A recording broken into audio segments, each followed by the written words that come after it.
Shortlist, c'est un peu plus de 10 ans. On commence d'une chambre d'étudiants. Et donc nous, comme on est 4 depuis le début, l'alignement il est important. Donc, en fait. C'est parti pour un nouvel épisode avec Nicolas Finet, cofondateur et CEO de Shortlist. Concrètement, Shortlist a développé un algorithme qui met en relation des entreprises avec des agences spécialisées. Mais en gros, l'idée, c'est le prestataire de service, il se concentre sur ce qu'il fait de bien, fournir de la valeur à ses clients. Et en fait, il se repose sur une solution ou des outils pour trouver les prochains.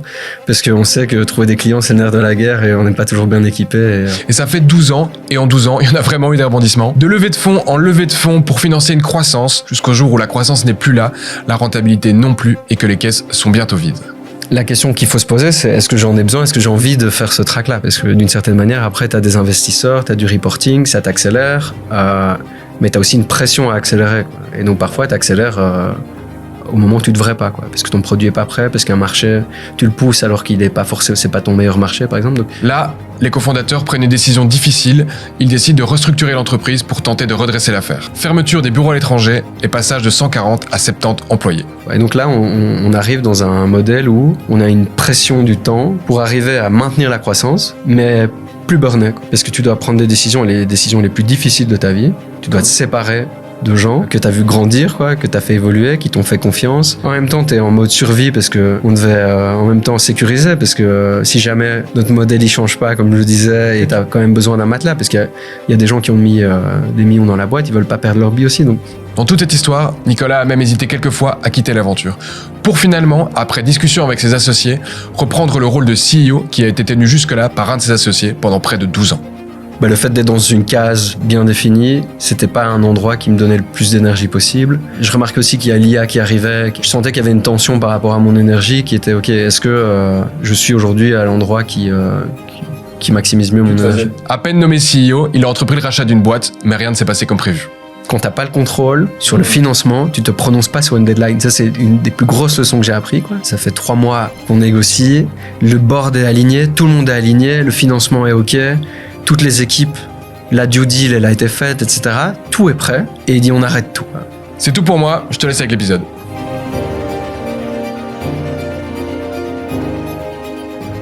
Content de t'avoir sur le podcast. Très heureux d'entendre même que tes employés, quand tu leur as dit que tu venais écouter Donnerit, ça m'a fait chaud au cœur. Ouais. Bienvenue. Merci à toi pour l'invitation. Je suis le pod. J'ai vu le début, maintenant la qualité qui augmente. Je te souhaite le meilleur et j'espère pouvoir contribuer à ça humblement. Merci, surtout que toi aussi t'es podcasteur. Ouais, à mes heures perdues, on a un podcast marketing qui est vraiment cool à faire. On prend du plaisir. Donc c'est quoi ton rôle toi dans le podcast? Dans le podcast, moi j'arrive, je crois que j'amène une expertise un peu tech, un peu de terrain, J'adore les sujets online marketing. Okay. Je vais creuser les aspects business un peu parce que j'ai beaucoup de passion et le business, j'ai pas l'impression de travailler quand je fais du business, j'ai plus l'impression de jouer, quoi. Parce que j'ai une curiosité naturelle, tu vois, c'est le gars en soirée qui va toujours parler business ou qui va on va parler d'un nouveau resto, il va aller creuser, ok, tu crois qu'ils font quoi comme marge, etc. J'ai eu la conversière là-dessus. Et donc, plutôt cette approche-là. Et moi, ce qui m'intéresse, c'est une curiosité par rapport à ça. Et surtout, ça me nourrit pour mon business aussi, de voir, ok, qu'est-ce qu'on peut appliquer. Et puis, c'est marrant, il y a 2 autres acolytes avec qui on fait ça, qui ont une autre approche, et donc on se marre, et donc on a du fun. Et pour la petite histoire, d'ailleurs, tes 2 acolytes, donc c'est Nicolas Soret. Non, pas Nathan Soret, pardon, désolé. Et du coup, Thierry Breakout. Ouais. Et donc, quand j'ai fait ma recherche de studio de podcast avec qui travailler, il faisait partie de la shortlist des 2 derniers. Et finalement, j'ai choisi d'aller avec 2 pods. Tu parlais du coup de ton business. Je te propose, comme ça on voit un peu te situer, te présenter. Ouais. Et de présenter aussi Shortlist maintenant. Qu'est-ce que c'est? Ouais, je suis Nicolas, je suis cofondateur de Shortlist. Yes. Et cofondateur aussi de 3 petits-enfants qui sont arrivés en cours de route pour en parler de l'impact que ça a eu sur moi, sur le business, etc. Donc Shortlist, c'est une boîte qu'on a créée à la sortie des études à Solvay. On s'était croisés à l'occasion, je pense, en 2000, dans les années... Bon, ça remonte à longtemps, quoi. Il y a plus de 15 ans maintenant, on va dire ça. Et c'est une boîte qu'on a sortie des études sans expérience, où vraiment le truc de cliché des étudiants qui pensent avoir fait Solvay, donc connaître tout au business, qui se retrouvent vite confrontés à la réalité du terrain. Et donc c'est une petite boîte qu'on a créée à 4, qui depuis a pris pas mal d'ampleur. Donc aujourd'hui, on est 70 personnes, on est actif dans plus de 100 pays. Et qu'est-ce qu'on fait, c'est que du côté des entreprises, on les aide à trouver les meilleurs prestataires de services. Donc ça peut être une boîte qui va faire des vidéos incroyables, une boîte qui va aider à augmenter le trafic sur un site, une boîte qui va implémenter un ERP comme Odoo par exemple dans des boîtes. Ça c'est d'un côté, et de l'autre côté, en fait, on aide les prestataires de services à générer plus de business. Donc naturellement, on leur fait de la mise en relation, on envoie du trafic sur leur site web, et depuis 6 mois, on met à disposition des outils. Donc, par exemple, on a des outils qui détectent le trafic sur leur site, qui sont les visiteurs. Radar, voilà. J'ai des insights, j'ai des gens à l'intérieur qui m'ont donné des infos. Ah ben voilà, tu vois. Donc, par exemple, des outils comme Radar, on a fait l'acquisition d'Overloop il y a 6 mois qui permet d'utiliser l'intelligence artificielle pour trouver des nouveaux clients. Et là, on a des trucs un peu canons qui vont sortir. Mais en gros, l'idée, c'est le prestataire de service, il se concentre sur ce qu'il fait de bien, fournir de la valeur à ses clients. Et en fait, il se repose sur une solution, des outils pour trouver les prochains. Parce qu'on sait que trouver des clients, c'est le nerf de la guerre et on n'est pas toujours bien équipé. Et je suis très bien placé pour le savoir en ayant commencé dans la jungle, couteau entre les dents pour aller chercher les premiers. Quoi. Et vous êtes rentable maintenant ? On est rentable, on a EBITDA positif. Okay. Après, t'as encore on investit dans la croissance, on veut se développer rapidement. Un de mes objectifs quand j'ai repris le mandat de CEO il y a un peu plus de 6 mois, il y a 9 mois maintenant on va dire, c'est de remettre de l'ambition et c'est de vraiment repartir en mode conquête. Donc ça implique des investissements et donc ça implique de faire des trade-offs. Mais le business, à proprement parler, il est à l'équilibre. Et ouais. Tu viens de dire que tu as repris ton rôle de CEO. Ouais. Tu peux expliquer un petit peu le contexte et qu'est-ce qui a amené à ce changement ? Ouais, donc Shortlist, c'est un peu plus de 10 ans. Ouais. On commence d'une chambre d'étudiants. Tu te découvres aussi, tu vois, t'es pas la même chose, t'es pas la même personne au fur et à mesure des années, t'apprends quelles sont tes zones de génie, ce qui t'intéresse, etc. Et donc nous, comme on est 4 depuis le début, l'alignement il est important. Donc en fait, tu le fais au naturel, enfin de manière générale. Mais ce qu'on a toujours fait, c'est essayer de prendre du recul tous les ans, tous les 2 ans après, puis après t'es dans le feu de l'action, dans la croissance, tu le fais un peu moins, mais de se dire ok, est-ce qu'on est toujours bien là où on est, est-ce qu'on se sent bien, quels sont les objectifs qu'on a par rapport à la boîte. Et c'est il y a 1 an et demi, je revenais de IACA, tu vois, c'est un event pour entrepreneurs avec l'éco, vraiment incroyable quoi. Et en fait là, il y a eu pas mal de talks de gens qui ont quitté la boîte qu'ils avaient créée, qui se sont remplacés eux-mêmes avec un CEO externe, qui ont juste passé le bâton. Et moi, ça m'a un peu ouvert mon esprit dans la mesure de se dire, en fait, quand tu crées ta boîte à la sortie des études, d'une certaine manière, la boîte, c'est un peu ton identité, quoi. C'est qui t'es, la boîte va bien, tu vas bien, la boîte va mal, tu vas mal, etc. Et pour moi, j'étais indissociable de la boîte. Et d'avoir entendu des gens qui se disent, en fait, c'est normal, il y a un moment, si ton niveau d'énergie, il est pas suffisamment bon, en fait, il faut faut changer, etc. Et là, il y a un peu plus d'1 an et demi, je me rendais compte qu'il y avait un truc où, c'est au fur et à mesure de la croissance, quand tu grandis, quand t'as une taille qui est celle qu'elle est, tu passes d'un stade où tu fais tout, parce que il y a personne d'autre pour le faire, tu fais du marketing, tu fais du sales, tu gères les invests, etc., à un moment où tu as une certaine taille où tu es poussé à rester dans ton couloir, à être dans ton boulot. Moi, je gérais le marketing, la croissance, et je devais, pour le bien de la boîte, vraiment rester dans cette case-là. Pourquoi pour le bien de la boîte ? Parce que si tout le monde commence à bosser sur la strat, s'il y a plusieurs directions qui se dessinent, en fait, à un moment, ça va plus, quoi. Et donc, tout le monde essaye de s'autodiscipliner, de se mettre dans son rôle. Et en fait, tu te mets dans le rôle de, OK, mais moi, je suis dans une identité maintenant qui est directeur marketing et je dois faire ça, c'est mes KPI, etc. Et à un moment, tu te poses la question, quand nous, on faisait nos sessions un peu d'alignement, de se dire, OK, est-ce qu'on est toujours là où il faut, etc. Et moi, je ressentais plusieurs choses, c'est que le fait d'être dans une case bien définie, c'était pas un endroit qui me donnait le plus d'énergie possible. Je remarquais aussi qu'il y a l'IA qui arrivait, qui avait un champ des possibilités qui était assez incroyable. Je remarquais qu'on avait déjà fait du bon boulot, etc. Et donc je sentais qu'il y avait une tension par rapport à mon énergie qui était OK, est-ce que je suis aujourd'hui à l'endroit qui maximise mieux mon énergie. Tu te faisais accompagner pour ça ? Ou c'est une prise de conscience plutôt personnelle, sans accompagnement ? Ici, là, c'était une prise de conscience personnelle. Moi, je lis énormément, tu vois. Je crois que je suis à 10-15 livres, plutôt business books par an. Tu vois, j'ai une routine, je lis à fond. Donc, là-dedans, ça me nourrit pas mal. Je prends des notes là-dessus et je réfléchis pas mal là-dessus. Mais comme je disais, en fait, je crois que le turning point là-dessus, ça a été de voir en fait à IACA des entrepreneurs qui exprimaient que c'était normal en fait.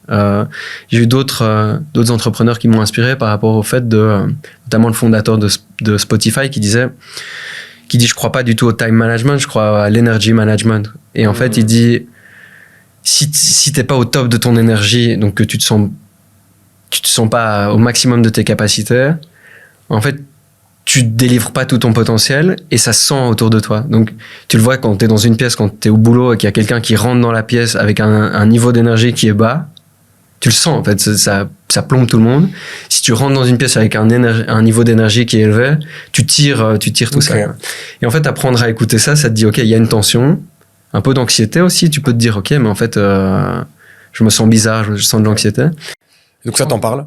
Ça, j'en parle. On se dit, OK, on va faire on a appelé ça une founder thérapie. Et puis, on en a 4 avec un coach externe pour le coup. On s'est fait accompagner. Chacun exprime un peu ses besoins. Et puis, en fait, après 10 ans, tu te dis, OK, je suis plus la même personne. J'ai des enfants. Chacun ses priorités. Qu'est-ce qu'on peut faire? J'allais pas dans une optique du tout de me dire, en fait, ce qui me conviendrait le mieux, c'est de prendre le relais en tant que CEO. Pas du tout. En fait, pour moi, la possibilité, ça aurait été de se dire, je passe à autre chose. Ok, donc là, ton constat que tu amènes, c'est pas je veux le rôle de CEO, c'est plus dans mon rôle, je suis plus bien. Voilà, c'est ça. Et moi, ce qui m'intéresse, c'est avoir une énergie qui est maximisée, de vraiment pouvoir faire ce que je pense être là où je fit le mieux, là où j'ai en tout cas le plus de valeur ajoutée, quoi. Et là, sans attendre vraiment, en fait, c'est au fur et à mesure des discussions où on apprend aussi, toi, tu prends le feedback de dire, OK, là, t'es pas bon, quoi. Et là, t'es plutôt bon, et donc qu'est-ce qui conviendrait le mieux, quoi. Et au fur et à mesure, il y a eu une demande de dire, OK, vas-y, ce serait peut-être ton moment de prendre le relais, on a besoin de toi. Et ça, c'est un mandat que t'acceptes ou pas, hein, que tu te dis, OK, j'y vais ou j'y vais pas. Okay. Parce qu'il y a des... Parce que parce qu'il y a, en fait, il y a le côté où tout le monde dit bravo, et puis il y a ceux qui sont passés par là qui disent good luck, quoi. C'est ça. Ok. Donc la demande n'est pas venue de toi? Non. La proposition? Non. Ok. T'étais le seul à pas te sentir à l'aise dans son couloir? Je pense que chacun avait des choses qu'ils appréciaient, des choses qu'ils appréciaient moins. Il y avait... on a toujours des choses qu'on a envie d'évoluer, mais c'est clair que dans ce genre de session, quand on te pousse dans un cadre à réfléchir à qu'est-ce qui t'anime, qu'est-ce qui t'anime pas, comment est-ce que tu te projettes, en fait, ça arrive jamais des moments de pause comme ça. En fait, t'es toujours là en train de shipper, t'es en train de penser à la prochaine chose, etc. Et donc là, ça a éveillé... je crois que pour tout un chacun, t'es bien placé en tant que coach pour le voir, des choses qui sont très enfouies, moins enfouies, etc. Mais c'est des trucs qui sont vachement enrichissants parce qu'en fait, tu te rends compte à la fin d'un processus comme ça, quand tu prends du recul, c'est qu'en fait, moi, ce que j'ai remarqué, c'est que t'as probablement 95% des entrepreneurs qui sont prisonniers de leur boîte. Ok. Et en fait, je dis 95, mais c'est peut-être même plus. Et en fait, si tu fais vraiment attention à ça, les gens s'accrochent, les gens sont malheureux potentiellement, les gens osent pas... T'entends quoi par prisonnier de sa boîte? Se dire en fait, ils font un truc qu'ils aiment pas, ils y croient plus, ils ont plus d'énergie, certains ont levé des fonds, ils peuvent plus voir leur... C'est quand même beaucoup quand on dit 95. Après, évidemment, je comprends que l'image que tu veux passer, c'est qu'on a peut-être beaucoup plus que ce qu'on peut imaginer. Voilà, c'est plutôt ça. Mais... je rebondis sur ta notion d'énergy management que j'aime bien, que j'avais pas spécialement théorisé non plus. Et si je fais un parallèle avec ce que je vis, là j'arrive à un stade où, comme l'horizon s'est un peu éclairci en termes, je te parlais de trésorerie, de traversée du désert aussi par laquelle je suis passé, que ce soit podcast ou l'activité, que là je me dis ok, j'ai peut-être plus la possibilité d'externaliser les choses qui me donnent moins d'énergie, exact. De me focaliser que sur ce qui me plaît, mais je sens que j'ai aussi moi des caps et des barrières mentales à passer pour me permettre ça. Mais donc je retiens en tout cas cette notion d'énergie management, je trouve qu'elle fait sens. Donc je peux être aligné avec toi qu'en effet on se retrouve potentiellement dans des rôles où, alors je crois qu'il n'y a pas 100% des choses qu'on fait qu'on n'aime pas, mais qu'on peut-être se retrouve avec beaucoup de choses qu'on ne se permet pas de dire, que ce soit à ses associés, soit à son équipe. En fait, ça, j'ai plus envie de le faire. Ouais. Comment on peut faire? Ah oui, c'est ça. Et 100%. Et après, tu peux pas faire que des choses que t'aimes non plus. Tu vois, c'est évidemment, c'est ultra difficile et en réalité, la plupart du temps, je crois que la seule constante, c'est que les choses se passent pas comme prévu, quoi, tout le temps, et donc tu répares des choses auxquelles tu t'attendais pas.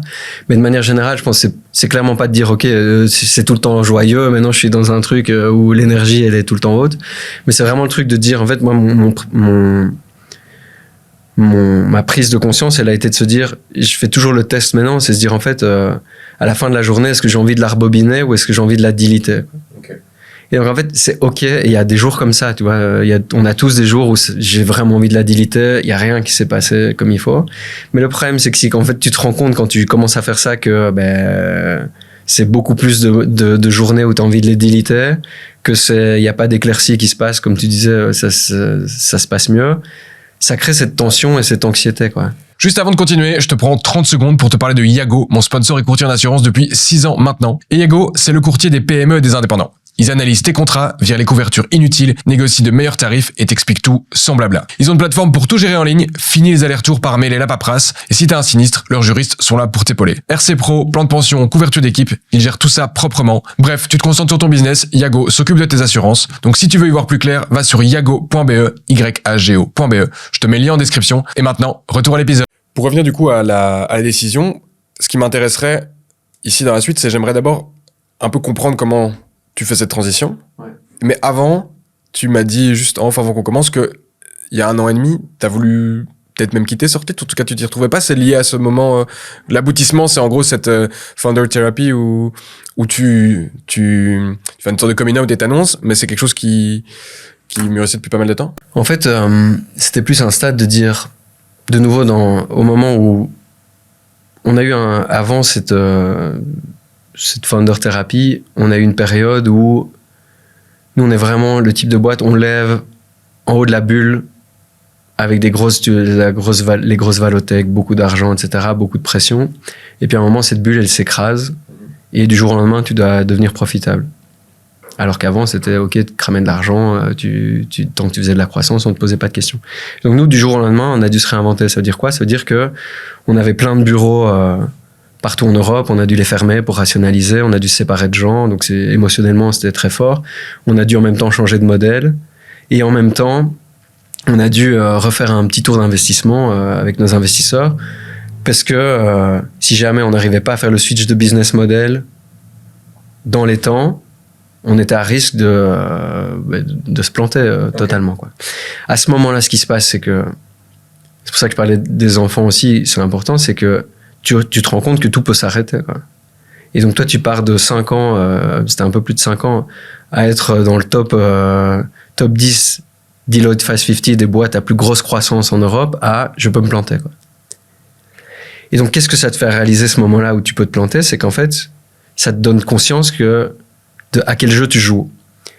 Et souvent, en fait, je pense c'est important de capter dans quel jeu tu joues. Quand tu étais dans le jeu de levée de fonds, tu rentres dans un jeu où, en fait, une startup sur 10 réussit, quoi.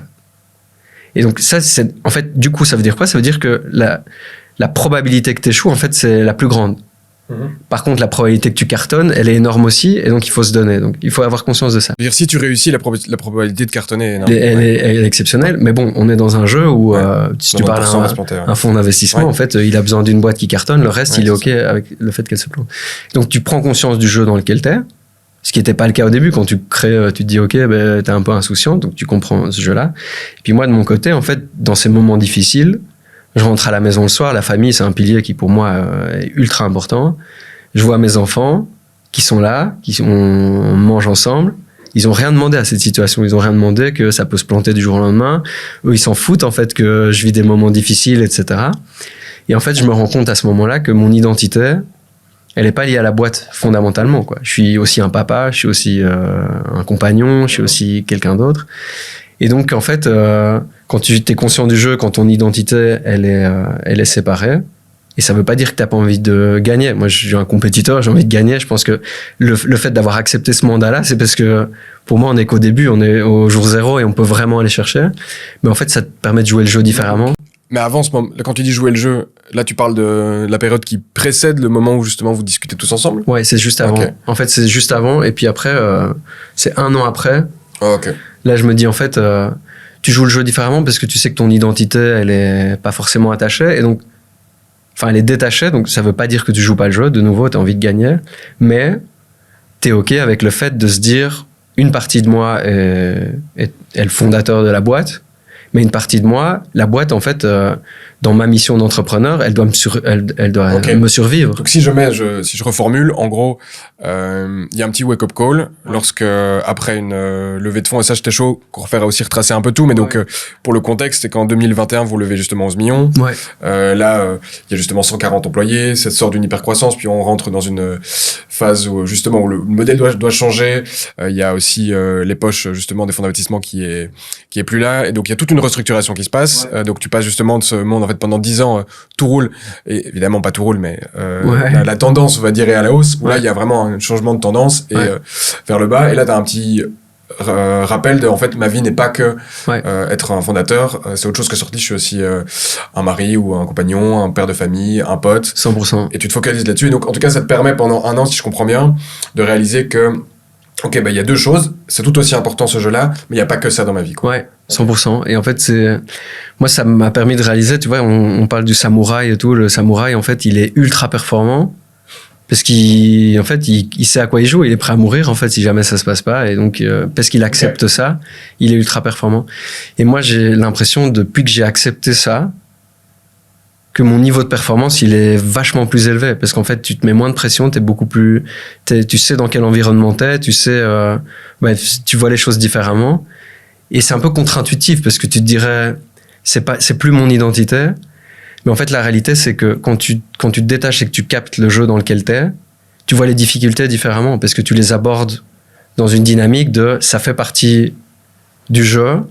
Et maintenant, qu'est-ce que je peux mettre en place pour remonter, ce qu'on a fait depuis, en fait, tu vois. Et puis, depuis cette période-là, bon, il y a eu les changements de rôle, etc., et tout ce que ça implique. Il y a eu après l'acquisition. Quand tu prends le rôle de CEO, tu dois d'abord, c'est un mandat qui est très chargé en termes de responsabilité, etc.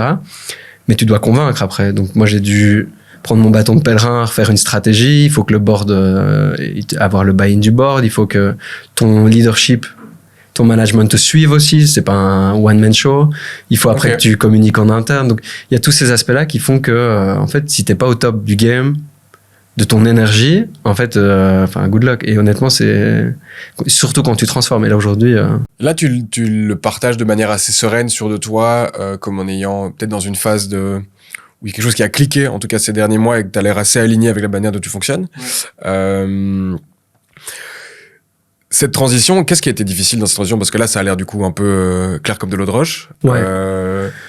Il y a le truc, tu vois, c'est le clair comme de l'eau de roche, c'est un peu, tu vois, c'est le slide de consultant après qui analyse ce qui s'est passé. Donc sur le moment, c'est que tu vois pas, t'es dans un processus et c'est beaucoup plus facile après d'expliquer les différentes choses, quoi. Pour moi, le fil conducteur, ce qui est le plus difficile, c'est le travail que tu fais sur toi-même de manière générale et de comprendre qui t'es, ce que t'as envie et d'être aligné avec ça. Pourquoi? Parce qu'en fait, de nouveau, c'est important de comprendre le jeu dans lequel tu joues, mais je pense qu'en fait, c'est important pour moi, c'est que ça va être difficile, quoi. Tout va être difficile, il y a rien qui va fonctionner comme prévu. Et donc en fait, et ça c'est la seule constante. Et donc pour moi, c'est important de pas avoir l'impression de bosser. En fait, là aujourd'hui, je bosse comme j'ai jamais bossé, tu vois, le matin, je suis à 6h, je suis en train de bosser, le soir tard, etc.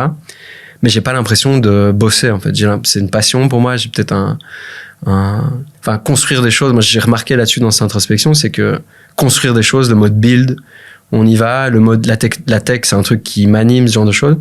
Le plus dur, ça a été, je pense, le travail sur soi-même, de se dire, OK, qu'est-ce qui m'anime? Avant, c'était pas ça tes journées. Avant, il y avait beaucoup plus de delete, comme tu dis, où tu peux bosser comme un malade, mais c'était vraiment du taf qui te drainait. Ouais, c'était beaucoup plus. Il faut faire je fais les choses parce qu'il faut faire les choses, parce que j'ose pas, je suis dans ma ligne, j'ose pas communiquer que ça me convient pas.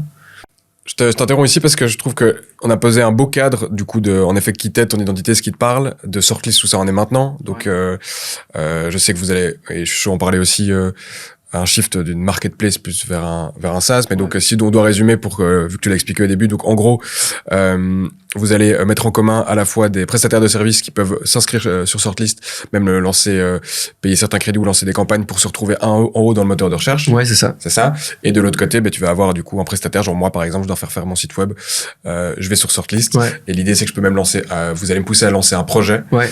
Pour qu'ensuite les prestataires puissent ensuite aller regarder les projets et vous allez vendre des données jusqu'à un maximum en tout cas de contacts du potentiel client, du prospect vers les agences. Ouais, et en fait, pour toi qui cherches un prestataire, nous on fait tout le filtrage, donc toutes les reviews, etc. On s'assure qu'on ne te présente que les meilleurs. Ça, t'as expliqué aussi ce qui t'a amené à cette transition. Maintenant, j'aimerais bien un peu rembobiner et revenir au début. Genre, vous sortez de l'Uni, vous êtes 4. C'est un choix ballsy d'être 4 cofondateurs. En tout cas, pareil, avec le recul, parce que ça s'est créé il y a 12 ans. Ouais. Mais maintenant, il y a tellement de littérature, de podcasts, qui disent en fait le nombre idéal, c'est 2, voire 3. Ouais. Mais 4, c'est plutôt un no-go. Ouais. Et donc, c'est fou de voir que ça a évolué avec le temps. Tu sais, moi, rappeler un peu les moments, justement, la jeunesse du projet, comment ça s'est construit? En fait, c'était vraiment le cliché, tu vois. Nous, on est 4, on était 2 à Solvay. Avec Thibaut, on s'est connus derrière le bar au Cercle Solvay, on faisait des perms là-dessus. Puis au final, dernière année, j'étais président du Cercle, lui c'était le vice-trésorier, donc on a pas mal bossé ensemble là-dessus. Et Cercle Solvay, c'est une entreprise, une mini-entreprise, quoi. Il y a beaucoup de gens à gérer, beaucoup de choses à gérer. Donc là, on a appris à bosser ensemble. Lui était ami d'enfance avec Michael. Et Michael connaissait Charles, enfin, de fil en aiguille. Et on se retrouvait le dimanche dans une chambre à brainstormer, OK, qu'est-ce qu'on va faire, etc. En se disant, en partant d'un postulat de base qui était, on adore mener à bien des projets, construire des choses, etc. Et donc, on réfléchissait à qu'est-ce qu'on pourrait faire pour avoir de l'impact. Là, ce qu'on s'est rendu compte, c'était le début d'Internet, en tout cas, le début des réseaux sociaux. On se disait, en fait, il y a beaucoup de business qu'on rencontre, des PME, qui vont devoir faire face à la digitalisation.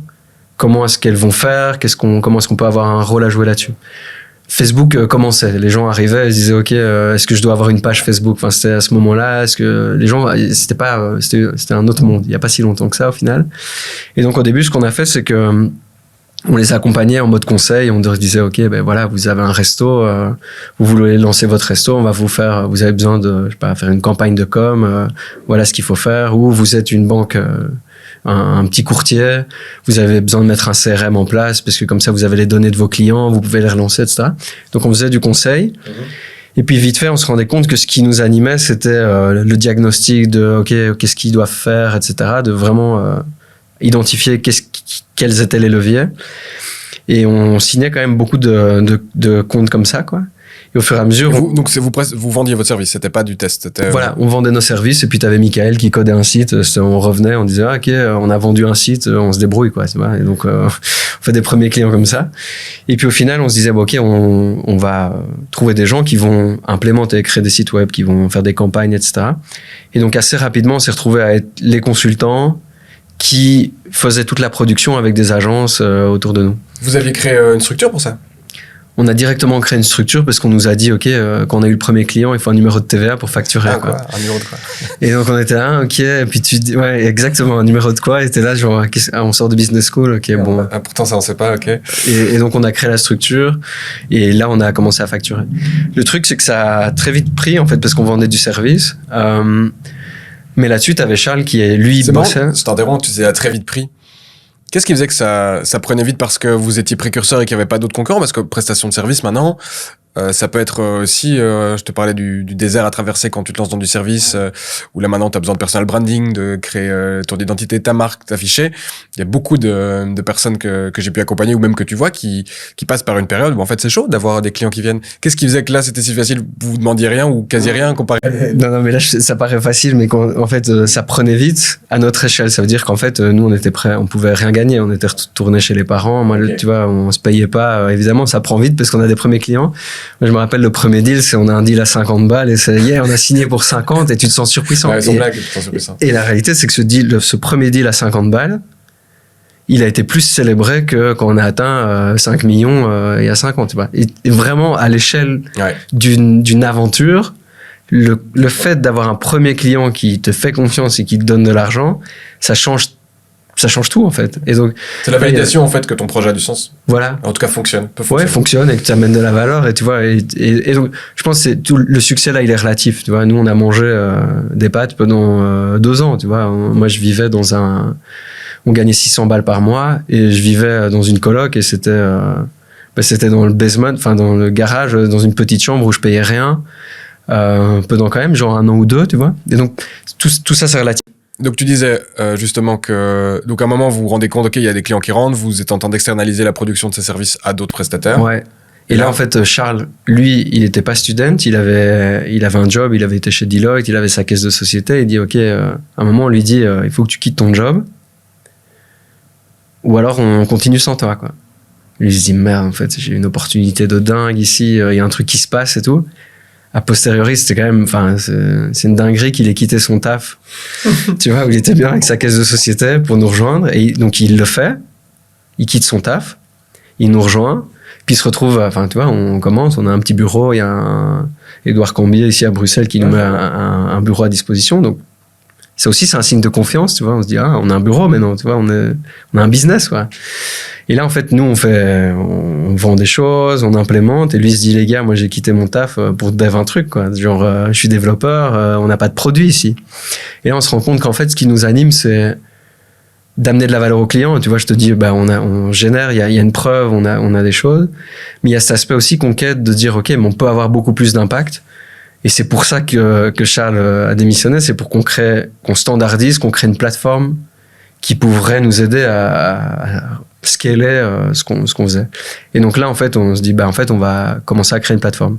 Donc là, tout notre carnet d'adresses qu'on avait, où on externalisait, on a commencé à le mettre dans un spreadsheet. Et puis Charles a commencé à faire une première version. Et puis c'est devenu un annuaire. Et puis un annuaire vraiment de prestataire, quoi. De prestataire. Ça partait dans cette direction-là. En fait, tu vois, au fur et à mesure, les gens nous disaient, OK, mais là, vous êtes en train de créer de la valeur dans cette base de données que vous créez. On voudrait bien avoir accès à ça. Et donc, on a dit, OK, on va faire un site et on va la mettre à disposition. Là-dessus, il y a et je te disais, c'était de notre époque, il n'y avait pas de podcast, il n'y avait pas ce genre de choses. Il y a le premier incubateur de Belgique, je pense, en tout cas en Wallonie, qui s'appelait Nestop, qui ouvre un programme. C'était la 2e édition. Et là, on postule, on se dit, OK, il y a un truc. Notre boîte, elle s'appelait Team Corner à l'époque. On dit, OK, on va changer de nom, ça va s'appeler Sortlist. Peu importe la raison, bonne ou mauvaise, de changer de nom. On change de nom, on rentre dans cet incubateur-là. Et avec toutes les méthodologies qui se passent, ils nous disent, OK, enfin, on passe à l'échelle, on se dit, OK, c'est bien de faire des trucs en Belgique francophone, mais il faut qu'on pense plus grand. L'aspect digitalisation qu'on fait à petite échelle, c'est un problème structurel qui va pas que toucher la Belgique, mais qui va toucher le monde entier. Donc, on peut rêver grand, on peut rêver de changer une industrie, et on est capable de le faire parce on est pluridisciplinaire dans nos compétences. Si on revient au problème que vous résolviez, c'était quoi précisément? C'est le même problème qu'on résout aujourd'hui, quoi. Mais donc, ce que je veux dire par là, c'est que si tu devais mettre un mot, c'est qu'est-ce qui est compliqué sans Sortlist? Tu vois, pour le formuler différemment, c'est que tu te retrouves en tant qu'un gars comme moi. Ouais.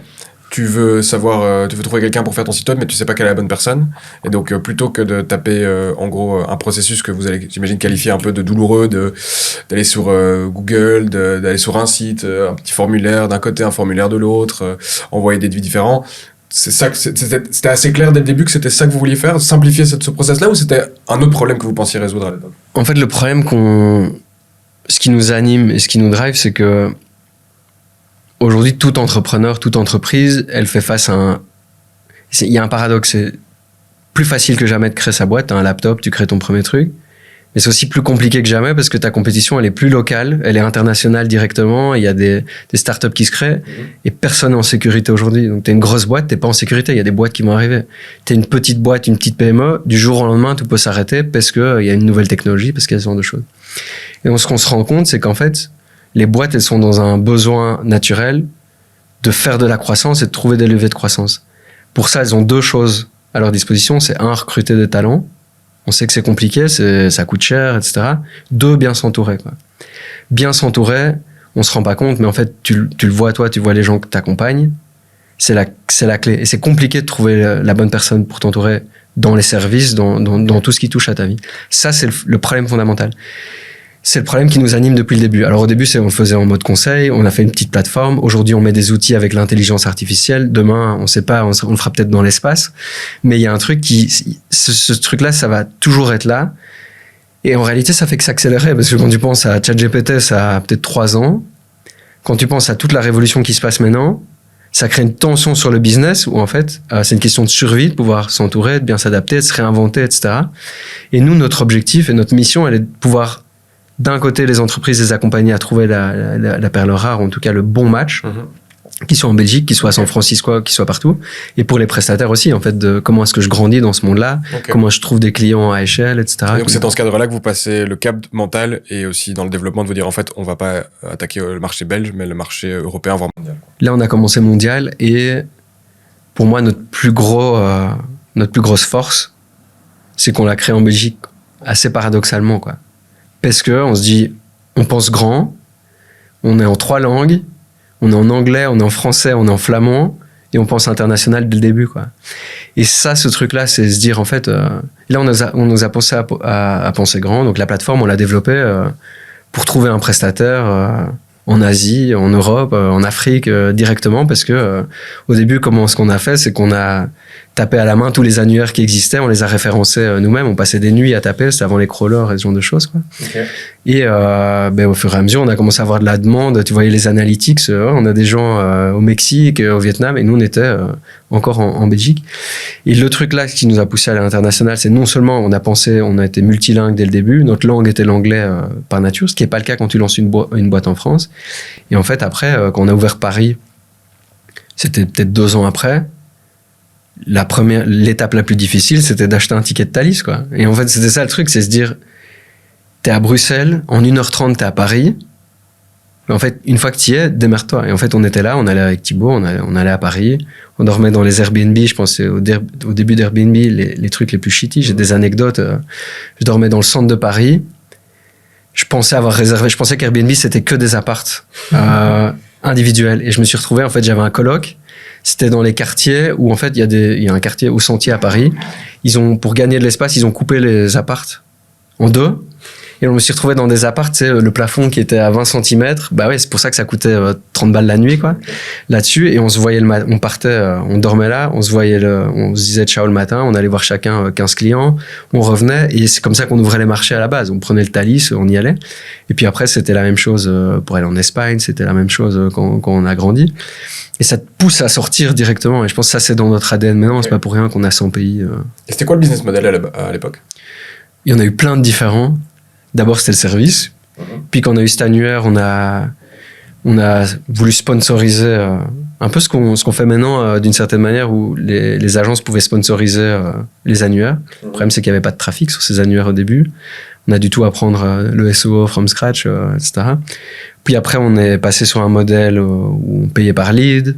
Puis on est passé sur un modèle, au moment où on a scalé international à fond, on est passé sur des abonnements illimités parce qu'en fait, c'était plus facile de scaler parce que ça te permettait de vendre upfront et puis de réinvestir pour attirer des clients, etc. Et donc on a pas mal évolué au fur et à mesure parce que le marché, tu vois, t'as le retour du marché au fur et à mesure, quoi. Dans l'histoire de Sortlist, vous avez levé plusieurs fois des fonds. Donc 550 000 vus en 2015, puis en 2019 c'était 2 millions, puis en 2021 c'était 11 millions. Ouais. Comment tu lèves des fonds? Comment tu lèves des fonds? La première fois, dans le fameux incubateur de start-up dont je parlais, Nestop, il y avait un fonds après qui détectait les pépites. Les gars voyaient qu'en fait on était là... on nous appelait les concierges, tu vois, on était là du matin au soir, on bossait, si on pouvait dormir sous les tables, on le ferait, quoi. Et on avait les premiers signes de traction, donc eux ont investi, puis après on a complété à gauche à droite, tu sais, on recevait des Excel des premières startups qui existaient, et on a levé un premier tour comme ça. Le deuxième tour, en fait, c'était pas encore structuré, mais il y avait, t'avais des fonds comme Sambre Invest qui commençaient à s'intéresser à la tech. En fait, tu trouves à chaque fois un lead, tu fais ton plan, t'as des bons metrics, et puis là, on avait Sambre Invest qui a leadé un tour. Là-dessus, à chaque fois, il y a des business angels qui se greffaient. La plus grosse professionnalisation de notre levée de fonds, ça a été celle de 11 millions. Pas parce que c'était 11 millions, mais fondamentalement parce qu'elle a une dimension internationale. On a été accompagné par un leveur de fonds à Paris, etc. Qu'est-ce que tu retiens de ce processus, toi? Quelles sont les erreurs que vous avez commises que tu conseillerais de pas commettre, par exemple, entrepreneurs qui nous écoutent? Je pense qu'il y a un truc, c'est qu'il faut, de nouveau, il faut capter dans quel jeu on joue, quoi. Et ça, c'est ultra important parce que nous, on est parti d'un modèle où, pour faire une boîte technologique, il faut lever des fonds, quoi. Ouais. Parce qu'avec ça, en fait, le marché était assez immature. On voyait les boîtes ASF qui le faisaient. Les premières startups autour de nous, c'était la case. Tu crées ton proto, tu lèves des fonds, tu fais un seed, tu fais un série A, tu fais un série B. C'était un peu le track là. Et donc nous... Tu investis chaque fois pour ta croissance, et même si t'es pas rentable. Voilà, c'est ça. Et la rentabilité, on verra après. Ça, c'était le modèle, etc. Je pense... la question qu'il faut se poser, c'est est-ce que j'en ai besoin, est-ce que j'ai envie de faire ce track-là? Parce que d'une certaine manière, après, tu as des investisseurs, tu as du reporting, ça t'accélère, mais tu as aussi une pression à accélérer, quoi. Et donc parfois, tu accélères au moment où tu devrais pas, quoi, parce que ton produit est pas prêt, parce qu'un marché, tu le pousses alors qu'il est pas forcément, c'est pas ton meilleur marché, par exemple. Donc il y a plusieurs erreurs que tu fais. Néanmoins, ça te permet d'aller plus vite aussi. Je pense qu'on serait pas à l'étape dans laquelle on est si on n'avait pas fait tout ce trajet-là, quoi. Je pense qu'il y a aussi un truc où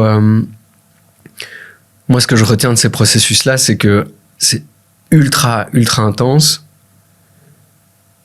Plusieurs leçons, c'est que c'est ultra intense parce qu'en fait, c'est une épreuve où tu dois apprendre à dealer avec le rejet, quoi. Donc, il y a un truc, c'est que tu commences, tu as ton montant, tu sais qu'il y a 200 targets potentiels de fonds d'investisseurs, mais tu sais qu'à la fin, il va en rester potentiellement 1 ou 2, quoi. Ça veut dire quoi? Ça veut dire que pendant 3 mois, on va dire en moyenne une levée de fonds, ça prend 3 mois. Ça veut dire que tu te prends des claques pendant 3 mois d'affilée, quoi.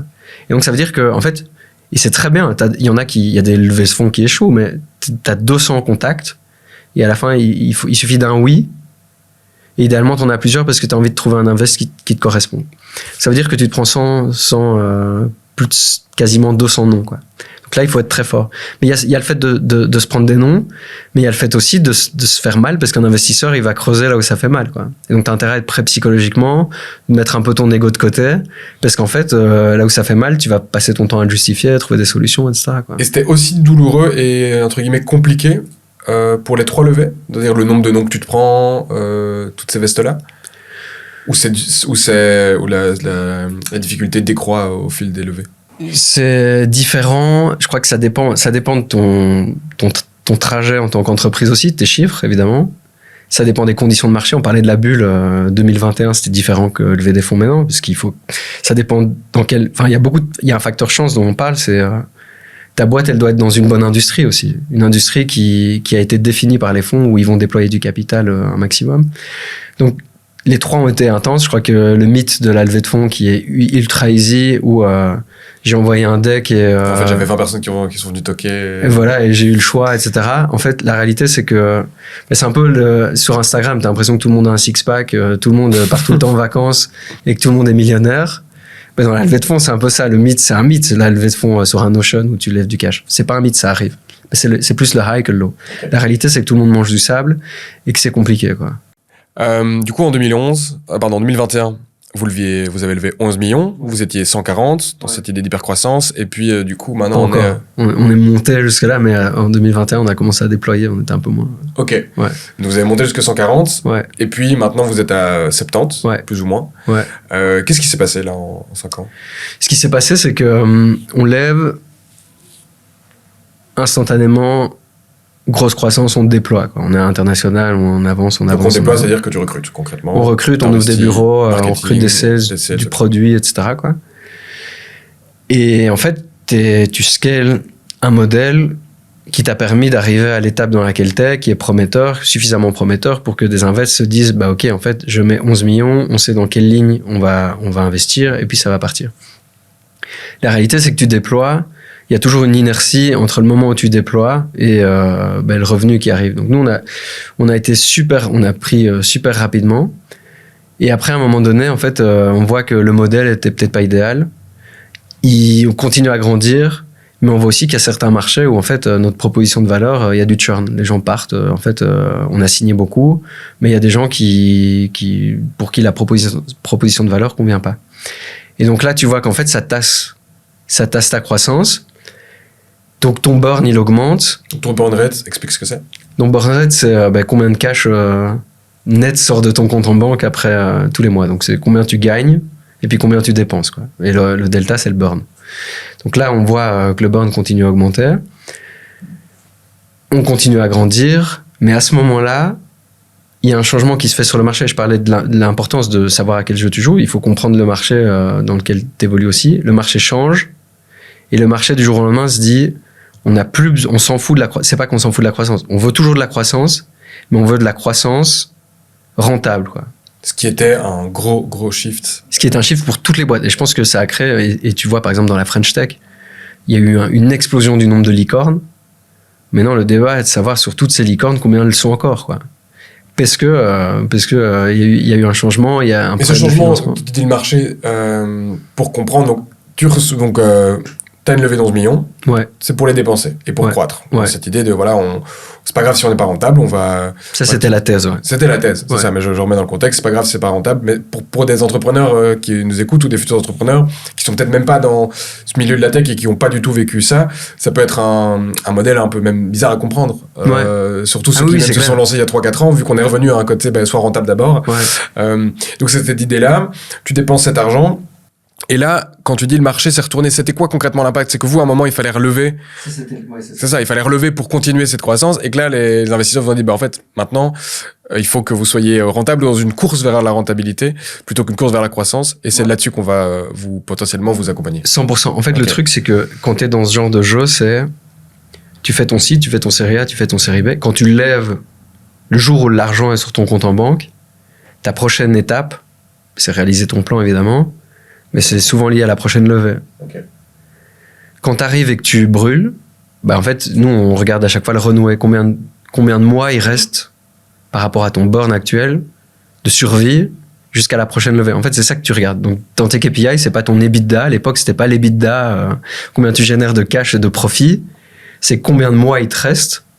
Combien de mois il vous reste jusqu'à la prochaine levée. Au moment où vous avez levé les 11 millions, c'était parti pour quoi? Pour 24 mois, 2 ans? Ouais, c'est ça. Dans les 2 ans, plus ou moins, max, tu lèves du cash. Et là, vous vous rendez compte, mi-parcours?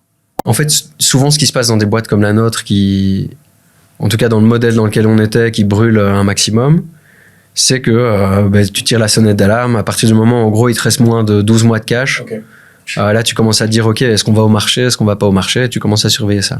C'est là que tu te rends compte que... là, on se dit, il faut aller au marché. Donc, qu'est-ce qu'il dit le marché? C'est quoi la thèse d'investissement du marché? La thèse d'investissement du marché, elle dit, la croissance, oui, évidemment, ça changera jamais. Une boîte en croissance, une boîte qui est pas en croissance, ça aura jamais d'avenir. C'est le principe même d'une boîte. Mais non seulement ça, mais maintenant, les règles, elles sont... On doit être profitable, quoi. Que toi, quand t'arrives et que tu as un burn de dingue, t'as un cash burn qui est limité, tu dois agir vite parce que sinon, en fait, t'es à court de cash et tu meurs, quoi. Et donc là, on arrive dans un modèle où on a une pression du temps, on doit compresser le temps pour arriver à maintenir la croissance, mais plus burné, quoi. Et ça, c'est une course contre la montre de dingue parce que tu dois prendre des décisions, les décisions les plus difficiles de ta vie. Tu dois te séparer de gens que tu as vu grandir, quoi, que tu as fait évoluer, qui t'ont fait confiance, qui du jour au lendemain perdent leur job, à qui tu dois annoncer, à qui tu dois... ça, c'est des moments humainement qui sont ultra difficiles. En même temps, tu es en mode survie parce que nous, on devait adapter notre modèle, on devait en même temps sécuriser parce que si jamais notre modèle il change pas, comme je le disais, et qu'on réussit pas à se retourner, tu as quand même besoin d'un matelas parce qu'il y a des gens qui ont mis des millions dans la boîte, ils veulent pas perdre leur vie aussi. Donc, tu es dans une période ultra intense. Et là, en fait, je pense, il y a toujours cette optique-là, mais quand tu es de dos au mur, en fait, c'est là que tu performes, quoi. C'est ton moment de performer. Moi, pendant ce temps-là, mon troisième enfant arrivait à ce moment-là, c'était en juillet. On déménageait 2023. À ce moment-là, en fait, tout se passe en même temps. Et c'est la loi des séries, quoi, tu vois. Et donc... Comment tu te sentais? En fait, c'est vachement difficile, quoi. Je pense, on parlait d'énergie. Là, je pense le niveau d'énergie... T'es en mode survie, et donc t'es plus en mode j'ai de l'adrénaline, et genre j'ai des ressources au fond de moi que je soupçonnais pas, que je vais déployer, quoi. Et donc, fondamentalement, t'es en mode guerre. Tu sais pas à quoi tu tournes. Ça tourne quand même. T'as l'énergie. Tu sais pourquoi tu le fais. Tu sais pour qui tu le fais. Okay. Parce que je parlais des gens de qui on a dû se séparer, mais il y a les gens qui restent aussi, quoi. Il y a les gens qui continuent à te faire confiance, hein, qui veulent se battre, donc tu le fais pour eux aussi. C'est très compliqué et c'est une phase qui peut pas durer éternellement. Je pense qu'en fait, c'est un peu comme quand t'as une difficulté, quand t'es dans une épreuve sportive, à un moment, tu sais pas, t'as le mental qui prend le dessus et tu survis via tes hormones, peu importe ce que ton corps dégage, mais tu peux pas le faire endless. Donc t'as un temps qui est limité. C'est ultra compliqué, quoi. Mais, de nouveau, ça fait partie du jeu auquel tu joues. C'est que jamais rien va se passer comme prévu. La magnitude de l'ampleur du choc, elle est aussi proportionnelle à l'ambition qu'on s'est mis aussi. Si tu veux la jouer calme, tes moments de doute, tes risques, ils sont relativement plus calmes. Ce qui est sûr, c'est que quand tu passes à une centaine de personnes et que dans un plan, tu dois dire au revoir à 30 personnes qui sont des gens que tu respectes, qui ont du talent, qui t'ont fait confiance, etc., ça fait mal, quoi. Ça, c'est clair, quoi. Et au niveau de ta vie de famille à ce moment-là, quel point c'était difficile à gérer? T'avais 2 enfants déjà, mais en bas âge, le 3e arrivait, t'as une compagne. Ouais. C'est là que tu te rends compte, moi, de nouveau, tu te reconcentres sur l'essentiel, quoi. Tu te reconcentres sur... Eux, ils seront toujours là, quoi. Eux, ils me soutiennent. C'est compliqué, mais c'est clair que le soutien familial, de ton cocon familial, de ta compagne, de tes enfants, etc., il est essentiel dans ce genre de moment. C'est pour ça qu'il faut être bien entouré aussi, il faut être solide sur ses appuis, et c'est pour ça qu'aujourd'hui, j'accorde une importance ultra grande sur le fait que j'ai besoin de cet équilibre perso et familial, tu vois. Il y a des moments où tu n'arrivais pas à donner le change dans cet équilibre, parce qu'un équilibre, tu vois, c'est tu donnes, tu reçois. 100%. Ouais. 100%, et c'est un truc qui a changé ma philosophie, de dire on parle du work-life balance de nouveau, et pour moi, le work-life balance, ça n'existe pas. Il faut déjà parler... casser le time management, qu'est-ce que tu vas casser? Il faut parler de l'harmonie, quoi. J'ai pas envie... Pour moi, je casse tous les concepts. Donc, work-life balance, ça n'existe pas, parce que pour moi, c'est pas un jeu d'équilibriste, c'est plutôt une harmonie, quoi. Parfois, la famille va prendre plus de le faisceau beaucoup plus fort, parfois c'est le boulot, etc. Mais il y a des phases, et parfois, c'est comme les saisons, quoi. Il y a des saisons où t'as plus d'énergie, d'autres un peu moins, d'autres où le business va bien, d'autres où le business est plus challenging. Et ça, c'est un élément essentiel. Mais tu vois, par exemple, c'est des trucs bêtes, mais ça m'a forgé sur cet équilibre-là. De nouveau, c'est ça qui m'a appris à m'écouter, à doser l'énergie. Mais par exemple, je me suis rendu compte que j'ai beaucoup d'ambition par rapport à Sortlist, par rapport à où on peut aller. Je pense qu'on va grandir encore énormément et je suis vachement convaincu par rapport à ça. Mais je suis aussi vachement convaincu qu'il y a une chose que j'ai envie, c'est que dans 10 ans, dans 15 ans, mes enfants, ils sont contents quand je leur parle, quoi. Ils sont contents de passer du temps avec moi, quoi. Ils sont contents, et dans 20 ans, ils sont contents de venir à la maison et que je suis pas tout seul avec ma femme et qu'il y a un fossé qui s'est créé, tu vois. Et donc, quand je zoom out, cet équilibre-là, il est essentiel. Et ça fait partie de qui je suis maintenant. J'ai pas envie qu'ils aient un père entrepreneur qu'ils ont jamais vu et que à 18 ans, ils se disent, en fait, qu'ils aient des regrets par rapport à ça. Il y a eu un déclic précis, il y a un moment où t'as fatigue? Ce moment, en fait, où tu es dos au mur et tu te dis, en fait, je vois mes enfants, je vois qu'ils ont rien demandé. Les enfants, ils ont rien demandé à partir pour arriver au monde. Ils ont rien demandé, quoi. Et ils ont rien demandé par rapport à cette situation. Par contre, ils ont besoin de moi, quoi. Ils ont besoin de moi qui soit présent, mais ils ont besoin de moi au meilleur de moi-même, quoi. Ça veut dire avec cette énergie, donc cette énergie que je te dis, que je déploie quand je fais mon boulot, je dois la déployer à la maison aussi. À la maison aussi, tous les jours sont pas faciles. Parfois, tu ressors le jeudi soir, le vendredi soir, c'est carnage, quoi. C'est difficile, il y a beaucoup de fatigue, etc. Mais ils ont besoin de moi au top de mon énergie, quoi. Pour arriver à ça, ça demande aussi des choix, de se dire, ok, tu vois, il y a des choses sur lesquelles tu dois dire non, des choses, tu vois, que tu dois faire des choix pour arriver à ça. Donc, par exemple, tu sais qu'entre 6h et 8h du soir, je suis injoignable, quoi. Tu vois, c'est des choses comme ça, quoi. J'ai envie qu'on revienne sur la gestion d'une boîte à 4. Toi, je l'avais mentionné au début. T'as expliqué la manière dont ça s'est créé. On a la vision actuelle avec les couloirs et le fait que vous avez même remis en question ces couloirs là. À quel point ça a été un atout d'être 4 et à l'opposé, quand est-ce que ça a été un inconvénient? Moi, je pense que ça a été une énorme force pour plusieurs raisons. La première raison, c'est qu'on était ultra complémentaires. Donc, Mike, designer, il faisait autodidacte, etc. Charlie développait. Tib, il faisait la partie finance. Moi, je faisais la partie marketing. Et donc, ça nous a permis de nous réinventer, de tester, d'expérimenter. Comme je disais, notre concept et l'idée, elle a changé au fur et à mesure dans son implémentation. Le fait d'avoir plusieurs compétences, ça nous permettait d'être vachement rapide par rapport à ça. Donc ça, je pense, c'est une énorme force. L'autre force, c'est, je te disais, la constante, c'est que ça se passe pas comme prévu. C'est inévitablement des hauts et des bas. Et on a parlé des bas, les hauts, tu vois, on se retrouve dans fastest growing companies, tu fais des levées de fonds, etc. Il y a des moments très hauts. Mais là, dans cette aventure-là, il y en a toujours, dans chaque moment, sur 4, des gens qui sont dans un high et des gens qui sont dans un low. Quand t'es tout seul, je pense, c'est d'autant plus difficile quand t'es dans le fond, en fait. Ouais, je t'en parlais juste avant que l'année dernière, du coup, c'était une année un peu traverser le désert, et clairement, t'as pas... Et personne te comprend, en fait, en dehors.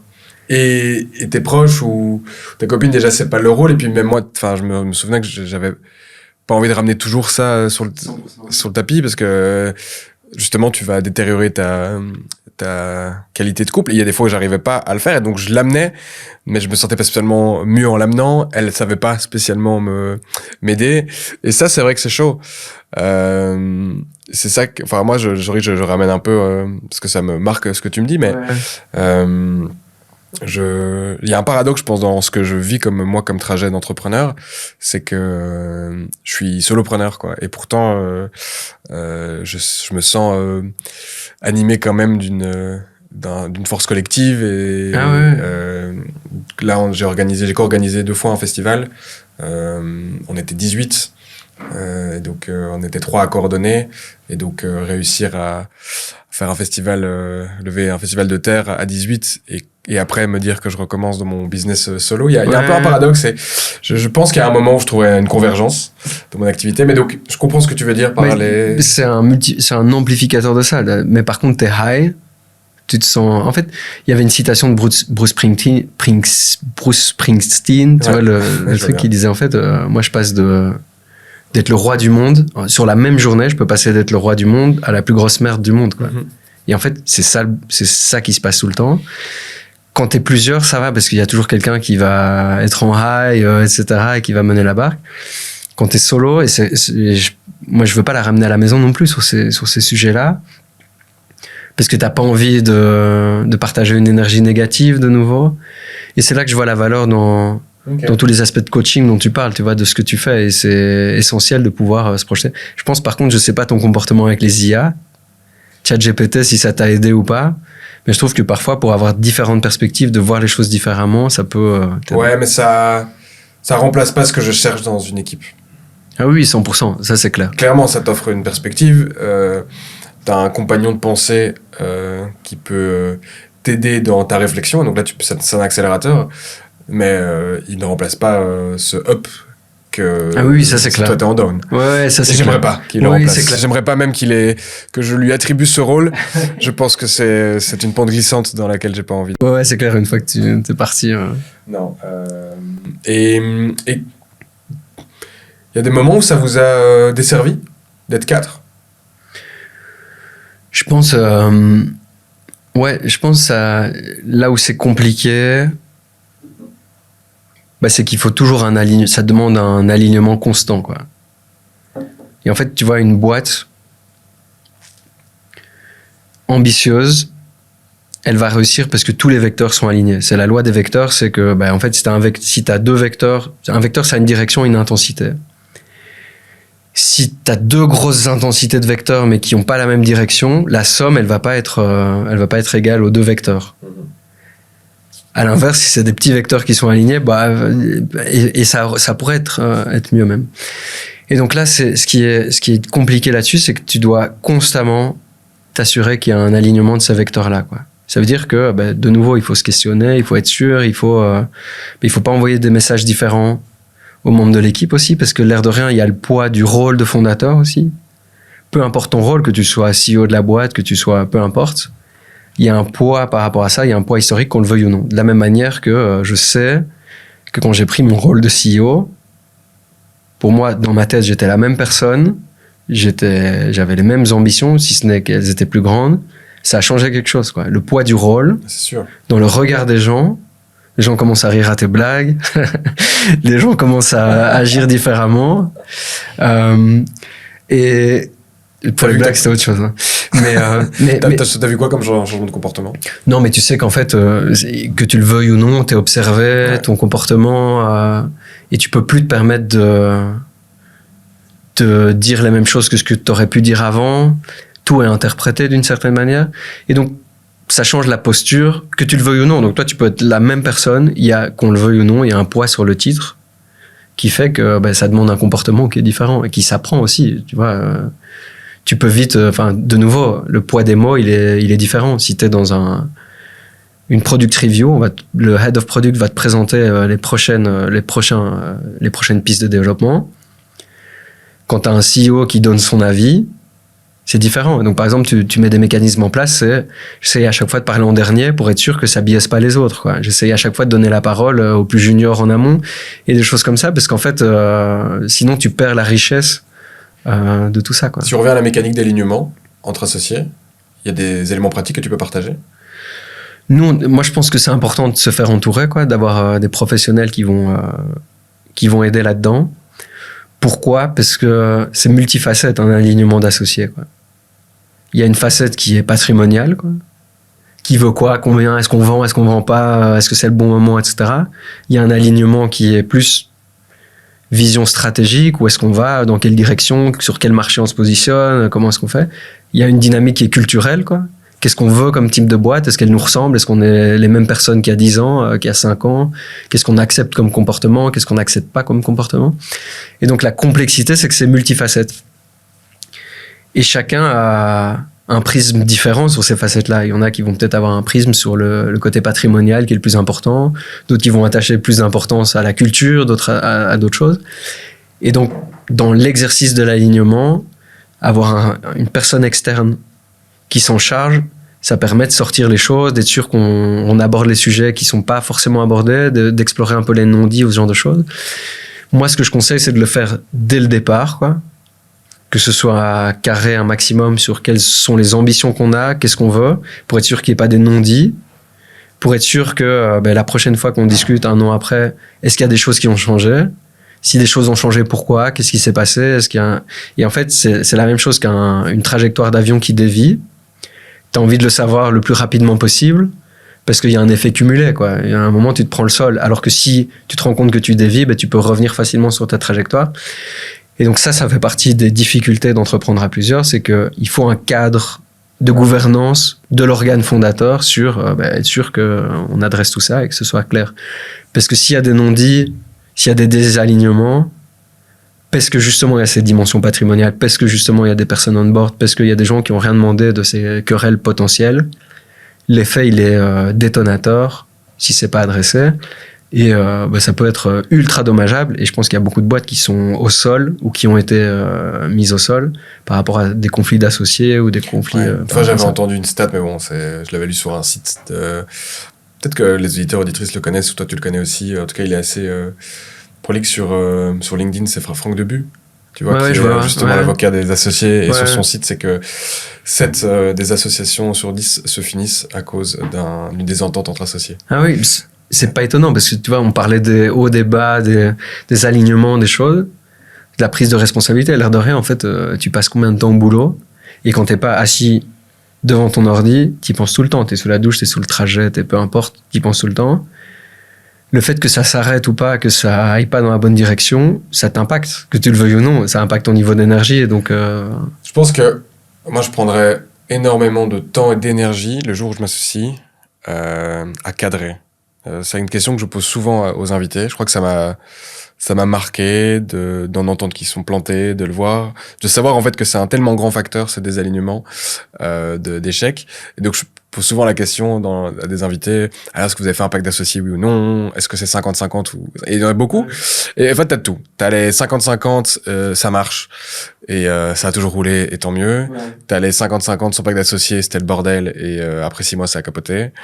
Vous l'avez cadré tôt, vous avez un... Nous, on a toujours été part égale depuis le début. Encore maintenant, tu vois, on n'a pas... Vous êtes dilué de la même manière, quoi. Dilué de la même manière, donc ça n'a pas changé. Il vous reste combien de pourcents? Il nous reste un peu moins, plus ou moins une dizaine de pourcents chacun encore. Okay.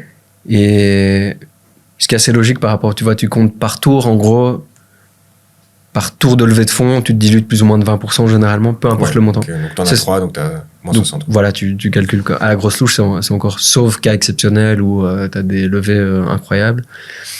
Mais c'est plus des anomalies, la règle c'est plutôt dans ce genre-là, quoi. Je pense que ce cadre-là, en fait, il est essentiel et t'en as dans leur vie privée qui parlent du mariage, tu vois. Moi, je vois des entrepreneurs tech un peu geekos ASF qui abordent leur mariage avec, tu vois, des contrats, des questionnements, des trucs, des formulaires et tout, pour être sûr que ce soit OK. Et les gens disent, enfin, tu vois, dans les décisions les plus importantes de ta vie, c'est là où t'habites et qui tu maries, quoi.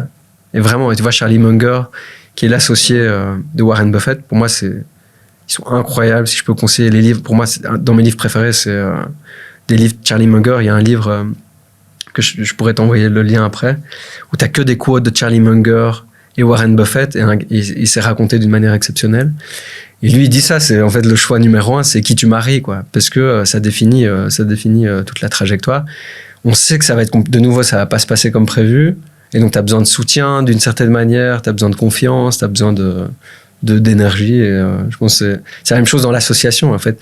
Et le truc, c'est que si tu t'associes avec des personnes où ça se passe pas bien, en fait, t'oublies toute la dimension fun, toute la dimension énergie dont je parlais, bah, elle est plus là, et donc à quoi bon, tu vois. Autant le savoir directement, en tout cas, quoi. En parlant de mariage, je vais vous faire une partie avant des nouvelles sections que j'ai créées pour les formats actuels, mais j'aimerais que tu parles du rachat. Tu m'expliquais juste avant. Ouais. Donc là, dans toute cette... c'est particulier, on pourrait croire que c'est paradoxal. Donc il y a un assainissement structurel de 140 à 70 personnes pour atteindre maintenant la rentabilité. Ouais. Si j'ai bien compris, c'est la première fois que vous l'atteignez justement après autant. Et donc dans cette dynamique-là, il y a un rachat qui est fait. Et tu me disais que ça a été assez éprouvant émotionnellement. Tu veux bien un peu partager? Ouais, alors nous, c'est la troisième acquisition qu'on a fait. À chaque fois, on s'est dit, why not? On y va. La première acquisition, je me rappelle, c'était en mode, ok, tu sais quoi, je vais envoyer un message en Espagne sur un coup de tête, on tente notre chance, ça se passe. Et ça se passe. Ça s'est toujours passé. Il y a des acquisitions qu'on n'a pas faites, etc. Pour l'acquisition ici, c'est assez particulier parce que je prends mon mandat, je redéfinis la stratégie, j'ai le buy-in du board, donc on adapte la stratégie. Et dans la foulée, dans la définition de cette stratégie, pour la définir, je rentre en contact avec le marché, etc. Et je rencontre notamment Vincenzo, qui est le fondateur d'Overloop. À ce moment-là, je me rends compte que Sortlist, par rapport aux prestataires, on ne doit pas uniquement leur amener des opportunités de manière ponctuelle. On doit être un outil qui leur permet proactivement de trouver des nouvelles opportunités business, etc. Donc Overloop, c'est un outil d'automatisation de outbound B2B, donc de la génération d'emails et de contacts envers justement tes prospects. Voilà, c'est un IA. En fait, tu dis qui t'es, quel business t'es. Il va automatiquement, dans une base de données de 400 millions de contacts, trouver qui contacter et te créer des séquences sur LinkedIn, par email, et te décrocher des rendez-vous pendant que tu dors, quoi. En gros, ça c'est la value propre. Donc moi, dans cette phase-là, je me dis, on pourrait faire un partenariat avec Overloop. Et donc je vais voir Vincenzo. Pourquoi? Parce que nous, on a 700 000 visiteurs par mois sur la plateforme Sortlist qui cherchent agence SEO, agence vidéo, etc. Sauf qu'on a développé une technologie, tu parlais de radar, c'est que on est capable de détecter via adresse IP quelles sont les entreprises à la recherche. Donc ça a une valeur de dingue parce que je pourrais te dire Decathlon est à la recherche d'une agence SEO. Parce que je les ai détectés sur la page agence SEO. On tombe pas là par hasard, quoi. Donc moi je me dis, c'est pas mal parce que ça crée un signal que je pourrais mettre dans l'outil de Vincenzo et de se dire, en fait, de là, je vais trouver le directeur marketing de Decathlon et l'IA va le contacter et se débrouiller pour que j'ai un rendez-vous. Vincenzo, à ce moment-là, dit, je pense qu'il y a moyen de faire une vision incroyable je suis prêt à ce qu'on bosse ensemble et je suis ouvert avec le fait que Sortlist et Overloop, ce soit un match et qu'en gros, Sortlist rachète Overloop. Quoi. Okay. Moi, je suis là, en fait, je viens de prendre mon mandat, la strat est à peine validée, je me dis, ok, je vais arriver au board, on a validé la strat, on va faire du M&A direct et on va partir, tu vois. Mais en fait, il y a un match de dingue, tu vois, il y a un match humain, il y a un truc, je te disais avant, en termes de DNA entrepreneurial, en termes de produits par rapport à la vision sur laquelle on se passe, il y a un truc qui est assez exceptionnel. Le board, je leur présente l'histoire, convaincu, on parle de valorisation, on parle dans un deal, il y a le cash que tu mets, il y a les earn-out, il y a une partie en fixe, une partie en cash, etc. Donc l'earn-out, c'est quand dans un rachat, justement la boîte qui est rachetée, souvent tu rachètes aussi, je mets des guillemets, les gens, les fondateurs ou fondatrices qui justement ont lancé le projet, et une partie de l'argent qu'ils vont recevoir de la vente, il y en a une partie en cash qui est fixe et une partie qui va dépendre en général de résultats que la boîte peut atteindre, et en général le fondateur fondatrice ou les fondateurs fondatrices restent 1, 2, 3 ans, et donc voilà, il y a une partie du montant qui va être déterminé par cette partie-là, quoi. 100%, ouais, c'est ça, et donc ça permet pour la partie qui achète de réduire son risque. Parce qu'en fait, tu rachètes quelqu'un, une boîte, le fondateur part, en fait, ça vaut 0, quoi, fondamentalement. Et la partie qui vend, d'avoir un incitant à performer. Voilà, c'est ça. Et donc, ça, de nouveau, les vecteurs sont relativement bien alignés là-dessus. On trouve un accord, le board est convaincu, parce que de nouveau, t'as des investisseurs, donc il faut les convaincre. Donc c'est d'ailleurs, tu finances ça comment? C'est via tes investisseurs ou via la banque? Non, donc là, c'était en grande partie bancaire et equity, quoi, action. Et dans un earn-out, tu diffères le paiement. Et c'est une boîte qui était rentable, bien profitable, etc. Et donc, on met en place le mécanisme, sauf que le board est OK, moi je suis OK, Vincenzo il est OK. Donc, en gros, plus rien peut nous arrêter, on est d'accord sur la valo, etc. Donc on se dit OK. On avance. Le problème, c'est que tu es dépendant d'un financement bancaire. Nous, on n'est pas habitué. Enfin, les autres acquisitions, on les a fait en bancaire avec un effet de levier par rapport au capital qu'on avait levé. Quand tu vas lever des fonds, tu discutes avec un fonds ou des angels qui mettent le cash direct. Entre la décision j'y vais et le cash sur le compte en banque, c'est quasi instantané. Enfin, c'est le temps de faire un virement ou de débloquer des fonds pour y arriver. Quand tu fais du bancaire, nous, on passe en agence parce qu'on n'est pas encore dans les 15 millions, 20 millions de revenus.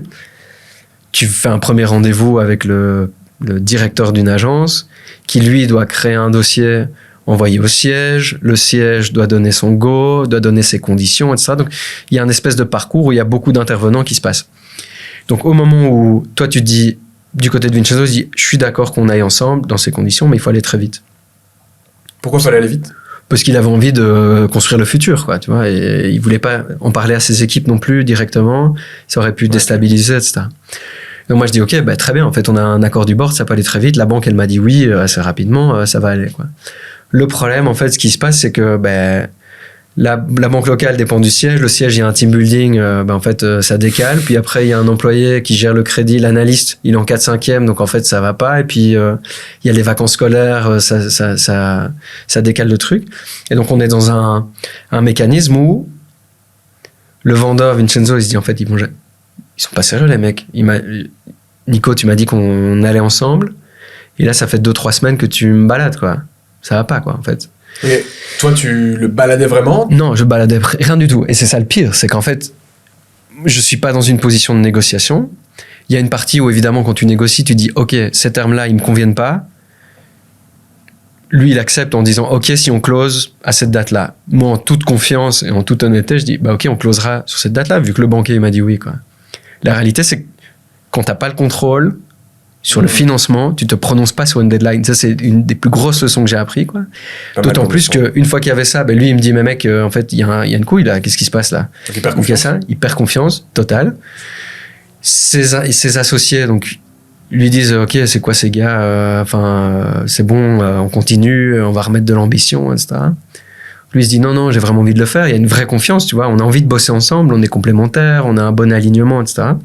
T'étais le seul de Sortlist à gérer cette relation?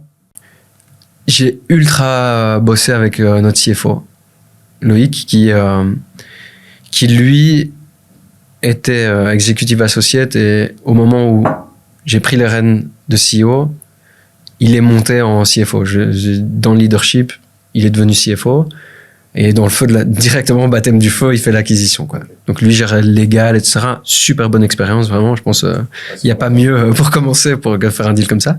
Et donc, tu vois, on était dans un truc où les semaines s'allongeaient. Moi, je me rappelle, je disais, OK, je pars en vacances. Je veux que ce soit réglé avant les vacances. C'est une question de détail.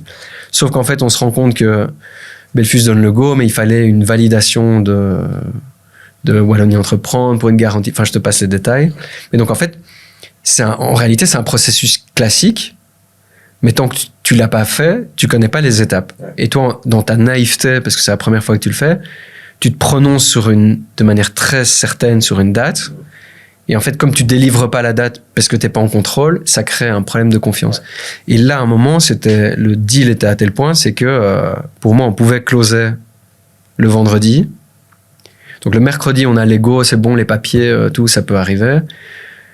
Je dis, OK, Vincenzo, il est prêt à venir le vendredi au bureau. Pour je sais plus quelle raison, ce sera pas possible, et je sais que ça va être décalé à la semaine d'après. Je le préviens. Il m'appelle. À ce moment-là, c'était fin de journée, je devais aller chercher un recommandé à la poste. Il m'appelle et il me dit, on arrête tout, quoi. Et ça fait 3 mois qu'on négocie. J'ai envie de bosser avec lui. Il y a une tension au max. Le board est aligné, tout le monde est aligné, le financement est OK, toutes les équipes, la due deal, elle a été faite, etc. Tout est prêt. Et il dit, on arrête tout, quoi. Je fais, OK. Niveau d'émotion de malade. Qu'est-ce qui se passe? J'appelle le chairman. Et là, c'est important d'être bien entouré, parce que... Chairman de ton board? De mon board. Ouais. Je lui dis, il arrête tout. Il dit, en fait, mais c'est pas possible, on a le financement, il y a le truc, on n'a pas le contrôle là-dessus, etc. Il y a autre chose. Et on n'a rien à se reprocher. Vincenzo était là, il y a autre chose, il y a un truc qu'on me cache, quoi. Qu'est-ce qui est... En fait, c'est une futilité. C'est pas une futilité, parce qu'en l'état, il y avait beaucoup d'émotions. C'est juste le fait de pas avoir le contrôle, mais de quand même, en voulant bien faire, ce commit sur une date qui a créé ce truc où tout aurait pu capoter. Ça, du coup, mais tu le comprends déjà durant justement vos échanges, que c'est ce point-là qui était le point de friction. Ouais. Ok, ça tu le piges. Mais à ce moment-là, du coup, quand il t'appelle, comment tu désamorces? Ben, en fait, je laisse le temps faire son travail. Ok. Dans la mesure où, en fait, ce qui est compliqué, c'est que t'es dans une démarche émotionnelle de dingue, parce que t'es investi dedans. Et en fait, c'est ça le danger aussi, c'est que quand t'y crois à fond, t'acceptes plus le fait que la chose se passe pas, quoi. Parce que t'es déjà dedans, en fait. Et dans une négociation, c'est compliqué, en fait. Ouais. Tu sais que t'es en situation de faiblesse, en fait. Tu serais prêt à tout. Prêt à baisser le prix, prêt à baisser le prix, prêt à prendre le risque d'avancer le cash, parce qu'on pouvait acheter cash si on voulait, enfin, en tout cas, une grosse partie. Ouais. Ouais, mais... En attendant que la banque arrive. Le problème, c'est que t'as tes actionnaires derrière, donc tu peux pas faire ça. Donc, en réalité, dans l'émotion, t'es prêt à prendre des choses irrationnelles. Le chairman, lui, il est cool. Il est là, il voit la situation de l'extérieur et dit, je comprends l'émotion, on suit le process, on va cadrer ça directement. Donc, de nouveau, important d'être bien entouré par rapport à cette négociation-là. Mais tu vois, genre... Mais concrètement, t'as vraiment laissé le temps, tu l'as laissé revenir, ou t'as pris une action, tu l'as appelé, tu lui as communiqué quelque chose? J'ai proposé, donc avec le chairman, il me dit, OK, moi je veux bien être à disposition, qu'il m'appelle ce week-end, on verra ce qui se passe. Donc, je lui propose... Une autre porte, du coup. Une autre porte, de dire, on va essayer de rentrer par la porte du chairman. La porte n'a pas été prise, mais ça a laissé tout le week-end de cool down, de dire OK, etc., quoi. Et après, en fait, il y a eu un moment de silence, quoi. Ultra inconfortable, jusqu'à ce qu'on ait le papier. Donc, moi, de mon côté, j'étais le chieur qui appelait la banque, qui appelait tout le monde. Loïc, même chose. Les avocats avaient fait un boulot de dingue pour que ça se passe le plus rapidement possible. Mais en fait, t'as pas le contrôle. Donc, moi, ce que je me suis dit juste, c'est, je vais pas abandonner ça. Je vais attendre que tous les papiers soient prêts. Mais je vais me focaliser sur ce sur quoi j'ai le contrôle, quoi. Donc, t'attends. Exactement. Donc, sur quoi j'ai le contrôle, c'est ça. Et les clés USB, c'est ultra marrant, mais en fait, pour que ça se passe, il faut signer un registre de parts. Donc, il faut même pas aller chez le notaire pour acheter une boîte, ce que je savais pas. Il faut signer un registre de parts. Et dans le process, il faut des clés USB pour mettre les choses. Et donc, j'ai été chez Action acheter des clés USB. Et donc, j'étais là, et puis il y a les papiers. Puis j'ai dit, OK, tu veux tout est prêt? Est-ce qu'on se voit mercredi au bureau, quoi? En me disant, en fait, il va peut-être dire non. C'était le blanc, c'était le silence, etc. Puis il me dit, OK, on se voit au bureau, quoi. Et puis, boum, ça s'est fait. Et puis, on a enterré la hache de guerre. Et là, en fait, tu vois, il y a eu un truc. Moi, je lui disais à chaque fois, je lui dis, on va le raconter, ça, on va rigoler. Mais en fait, à un moment, c'est plus rigolo, quoi, tu vois. Et toi, t'es dans ton excitement, t'as envie nous, on réalisait des nouvelles features, j'avais envie de lui montrer. Lui avait envie de me montrer des trucs.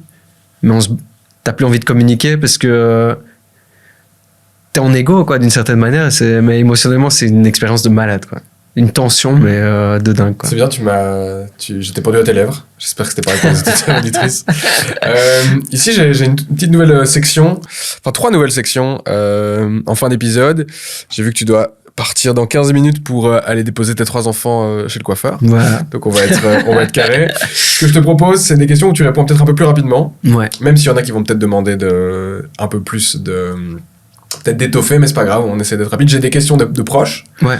Ensuite, j'ai une section sur des reviews, une moins bonne et une bonne. Ok. Et puis des questions au hasard que moi j'ai préparées. Ok. Ouf. J'ai contacté 3 personnes du coup qui te connaissent. Émile Fion, du coup qui était mon ancien boss. Ah, c'est vrai? Ouais, tout premier boss chez AXA. Ah, je savais pas. C'est cool ça. Clairement fait énormément évoluer mes 2 premières années de boulot. J'aurais pas fait le même chemin de carrière, je pense, s'il ne l'avait pas rencontré. Donc merci à lui. Il y a plusieurs questions, je ne vais pas toutes les poser, mais il dit que dans un de tes posts LinkedIn, tu mentionnes avoir recruté plus de 250 personnes. Mm-hmm. Qu'est-ce que tu as appris de ces recrutements et comment, selon toi, on crée une great company? Donc je dirais là, ce qui est clé pour moi, c'est qu'est-ce que tu as retenu de ces 250 recrutements? Je pense que c'est à la fois la chose la plus importante qu'on peut faire en tant que fondateur, en tant que CEO, c'est le recrutement et les bonnes personnes, quoi. Et je pense que c'est l'exercice, paradoxalement, c'est l'exercice le plus compliqué. Parce qu'en fait, tu dois te faire un avis sur une personne en 4 heures, quoi.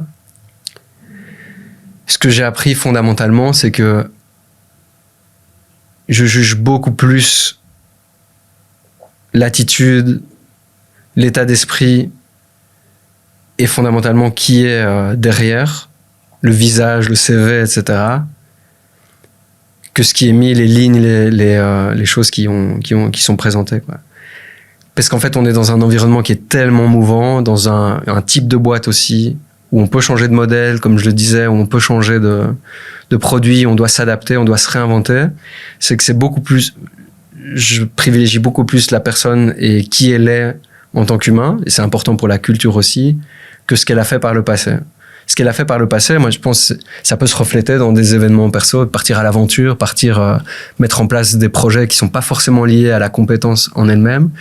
Mais je pense que la soif d'apprentissage, le fait de vouloir faire des choses, d'avoir une envie énorme, par exemple, ça prime sur avoir des résultats chiffrés dans une boîte, parce qu'on sait jamais vraiment la réalité derrière. Okay.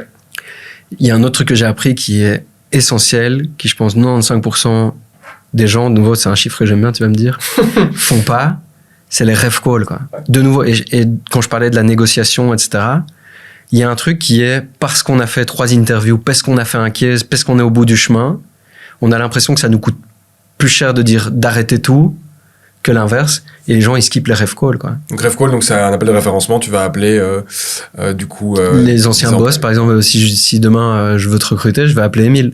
Mais toi, tu vas me donner Émile, mais je vais pas m'arrêter à Émile, parce que pourquoi tu dis Émile, c'est que probablement il va te recommander positivement. Tu vas aller chercher les gens que la personne ne t'a pas cité? 100%. Okay. Et ce que je vais faire généralement, c'est dans le processus d'interview, ce que j'aime bien faire, c'est cadrer et dire ok, en fait, d'essayer de mapper un peu qui étaient les personnes dans un projet ou dans la boîte. Donc par exemple, tu vas me parler de ton expérience avec Émile, je dirais, ok, tu avais des collègues directs, vous dépendiez d'autres boîtes, et c'était qui dans l'autre boîte?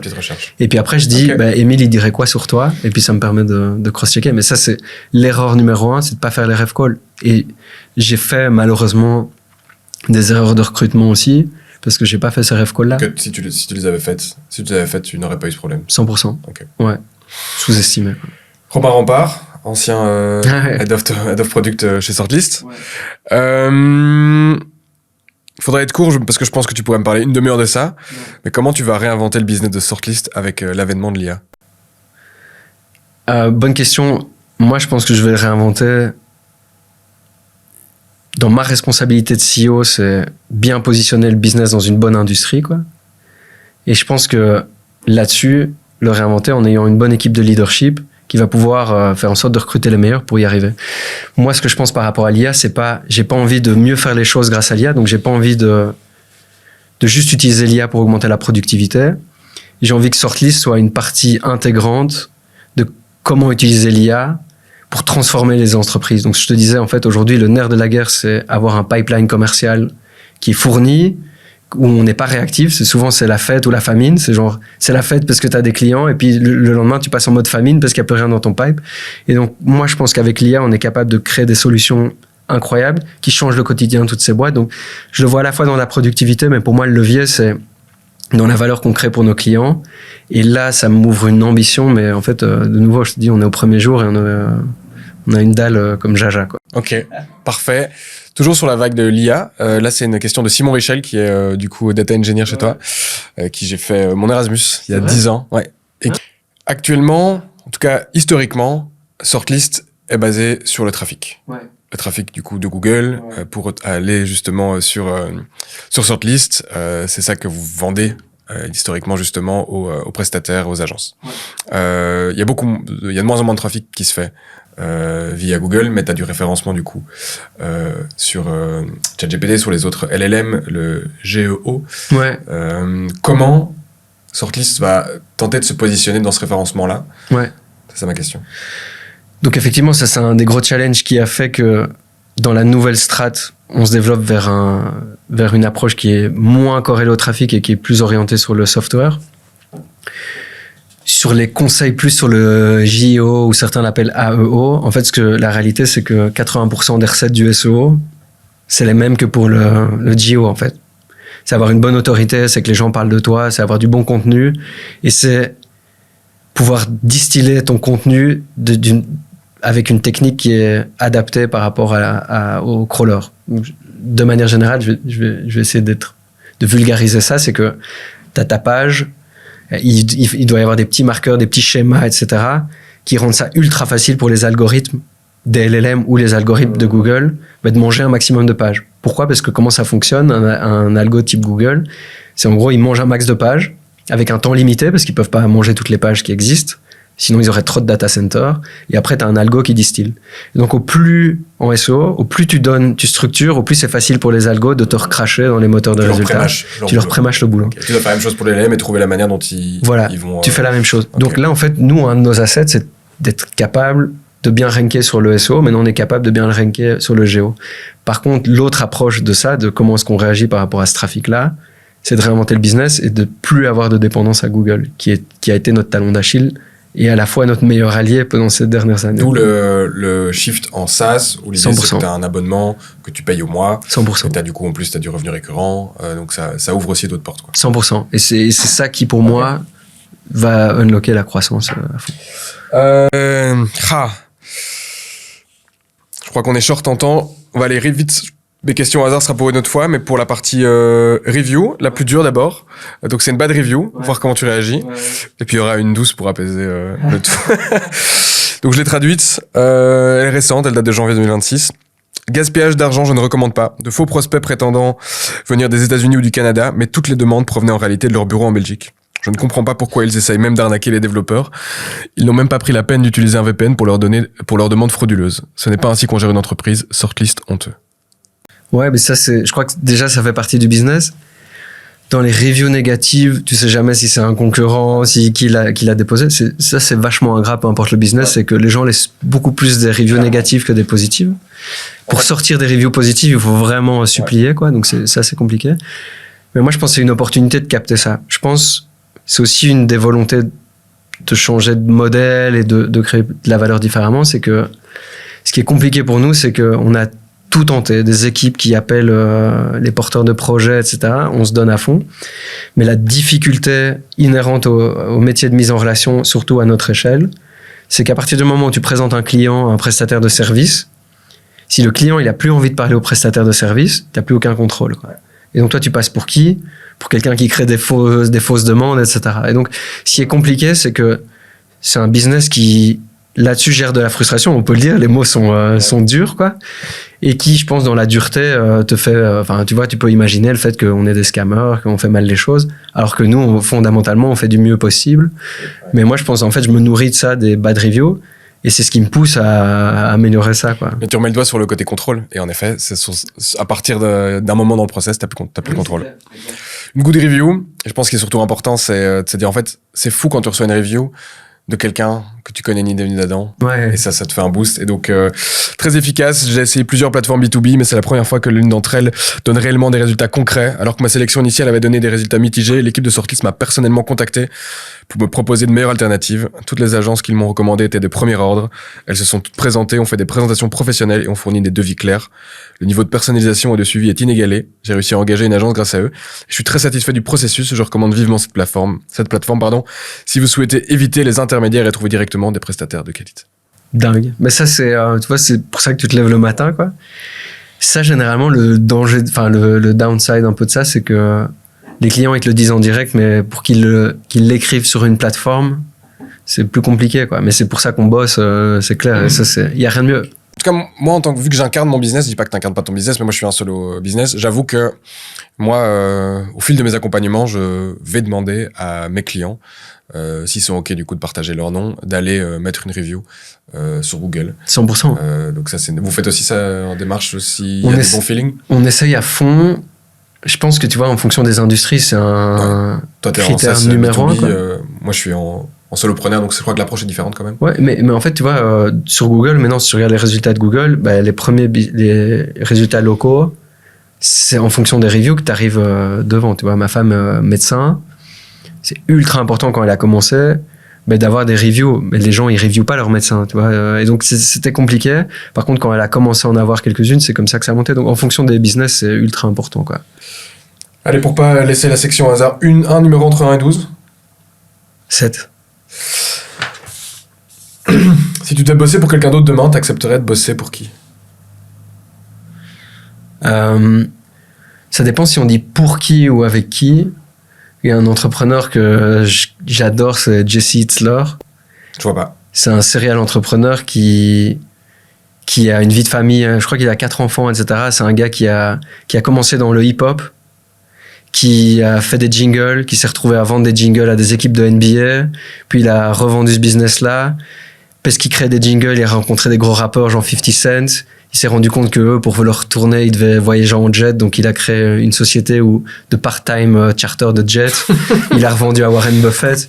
Puis il a créé une coconut water qu'il a revendu à Coca-Cola. Enfin, un entrepreneur de malade. Okay. Tu vas le voir sur Insta. Le gars, il a la banane. Et il a créé le Big Ass Calendar, où sa philosophie de base est on est bien meilleur à planifier pour notre business que notre vie perso. Et quand on se retrouve le 31 décembre, on est ultra réactif. On se dit, tiens, qu'est-ce que j'ai fait cette année? Et on liste. Alors qu'en fait, dans le business, qu'est-ce qu'on fait? C'est le 31 décembre, on liste qu'est-ce qu'on va faire l'année qui arrive. Et donc, sa philosophie de base, il est de se dire, on doit être beaucoup plus intentionnel dans la planification de notre bonheur. De nouveau, on revient sur l'énergie et dans notre vie privée, plutôt qu'en fait d'être ultra réactif, quoi. Et ce gars-là, je le kiffe, il dégage une good vibe. Il adore faire des runs, des saunas, des trucs. Il est incroyable. Il a super bien réussi et il a gardé le bon sens et la bonne humeur, quoi.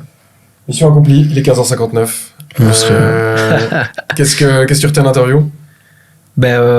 J'ai retenu que c'était une cool conversation, qu'on est revenu sur des trucs que j'avais jamais dit avant, des trucs vachement perso.